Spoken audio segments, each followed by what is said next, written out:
Assalamualaikum warahmatullahi wabarakatuh dan salam sejahtera. Saya Rani Afika binti Razali. Saya Nur Mufira Damia binti Zaiha. Saya Muhammad Syazin Azim bin Muhammad Syarul Akmal. Dan saya Nurin Ayuni Damira binti Sabri. Dan kami akan membentangkan tentang thalassemia. Apa itu thalassemia? Thalassemia merupakan penyakit genetik sel darah merah iaitu badan kurang menghasilkan hemoglobin atau hemoglobin tidak normal. Hemoglobin merupakan protein dalam sel darah merah yang membawa oksigen ke seluruh tubuh manusia. Thalassemia diwarisi daripada ibu bapa dan melibatkan kedua-dua anak lelaki dan perempuan. Terdapat dua jenis thalassemia iaitu pembawa gen thalassemia, thalassemia minor dan pesakit thalassemia, thalassemia major. Pembawa thalassemia minor, ibu bapa yang mempunyai gen thalassemia tetapi tidak menunjukkan sebarang tanda sebagai seorang pembawa boleh menurunkan gen thalassemia kepada anak. Thalassemia minor boleh dikesan hanya dengan ujan darah dan tidak menampakkan tanda-tanda fizikal. Pesakit thalassemia major, kedua-dua ibu bapa yang mempunyai gen thalassemia sepenuhnya kemungkinan melahirkan bayi berpenyakit thalassemia. Kebiasaannya, semasa lahir, pesakit kelihatan normal tetapi apabila berusia antara 3 hingga 18 bulan, bayi mula menunjukkan tanda-tanda anemia. Thalassemia major pula boleh berlaku seawal 3 hingga 18 bulan, manakala pesakit thalassemia intermedia menunjukkan tanda-tanda penyakit ketika usia lebih matang iaitu remaja ke dewasa. Terdapat beberapa tanda-tanda thalassemia.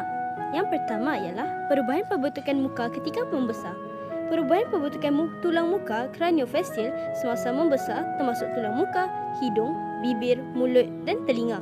Seterusnya ialah anemia yang serius. Sel darah merah hanya boleh hidup dalam masa beberapa minggu sahaja berbanding sel darah merah kanak-kanak normal iaitu boleh hidup selama 4 bulan. Kekurangan hemoglobin dalam sel darah merah boleh menyebabkan kekurangan oksigen dalam setiap sel badan. Pembesaran terbantut, melambatkan pertumbuhan dan terbantut. Masalah kesihatan. Kelihatan normal ketika lahir dan berubah antara 6 hingga 18 bulan dengan muka menjadi pucat, sentiasa lemah dan bertambah teruk. Akhir sekali ialah jaundice. Jaundice biasanya dikaitkan dengan masalah kesihatan organ badan iaitu hati dan limpa sehingga mengakibatkan perut menjadi buncit. Terdapat beberapa kesan thalassemia. Yang pertama ialah rawatan sepanjang hayat. Aspek psikososial diri melibatkan aktiviti sosial terjejas, kurang berinteraksi dengan rakan sebaya, kurang mempunyai daya tahan untuk melibatkan diri dalam aktiviti sosial termasuk aktiviti fizikal dan riadah, serta emosi dan pemikiran terganggu. Yang kedua ialah pemindahan darah setiap bulan. Pesakit perlu berulang-alik ke pusat rawatan thalassemia membuatkan perancangan kehidupan seharian sedikit terganggu. Seterusnya ialah kesan thalassemia terhadap diri. Rawatan penyingkiran zat besi diperlukan. Darah kaya dengan zat besi.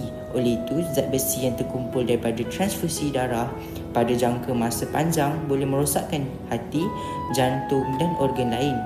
Oleh itu, pesakit perlu mengelakkan makanan yang kaya dengan zat besi. Yang keempat ialah dapat membawa kepada kematian.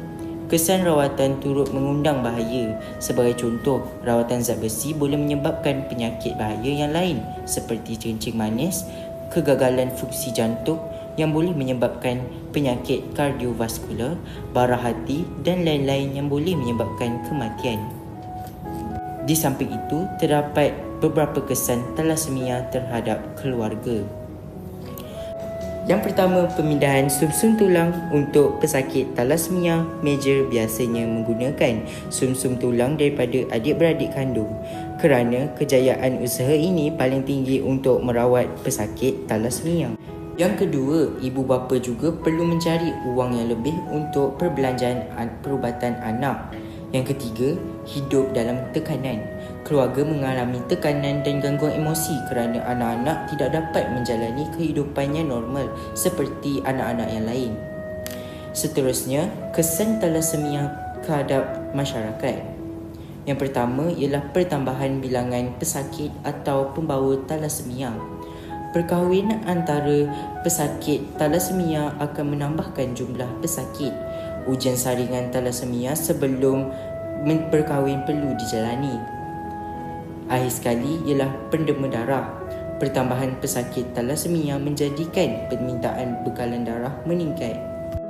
Berikut merupakan kepentingan pengesanan awal dan rawatan pesakit thalassemia. Yang pertama, mencegah thalassemia daripada terus menular. Sebagai langkah awal pencegahan, ujian saringan pengesanan awal perlu dilakukan. Oleh sebab thalassemia ialah penyakit genetik, pasangan yang ingin berkahwin perlu menjalani ujian saringan awal thalassemia untuk mengetahui status pembawa thalassemia, seterusnya mengelakkan perkahwinan antara pembawa thalassemia.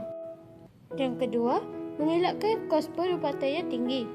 Transfusi darah berterusan akan menyebabkan pengumpulan zat besi di dalam organ utama badan seperti hati dan limpa. Pesakit memerlukan kos yang tinggi bagi menyingkirkan zat besi berlebihan yang perlu dilakukan mengikut keperluan. Bagi mengurangkan risiko penyakit ini, pesakit perlu mengelakkan daripada makan makanan yang tinggi kandungan zat besi. Yang ketiga ialah mengetahui status kesihatan. Mengikut Pertubuhan Kesihatan Dunia WHO, diagnosis penyakit thalassemia boleh dilakukan pada usia kehamilan 10 hingga 11 minggu menerusi prosedur amniocentesis dan chorionic villus sampling, manakala diagnosis secara lazimnya boleh dijalankan menerusi ujian pengiraan sel darah merah. Akhir sekali ialah rawatan penyingkiran zat besi. Rawatan penyingkiran zat besi dan kekerapan rawatan bergantung kepada tahap pengumpulan zat besi dalam badan.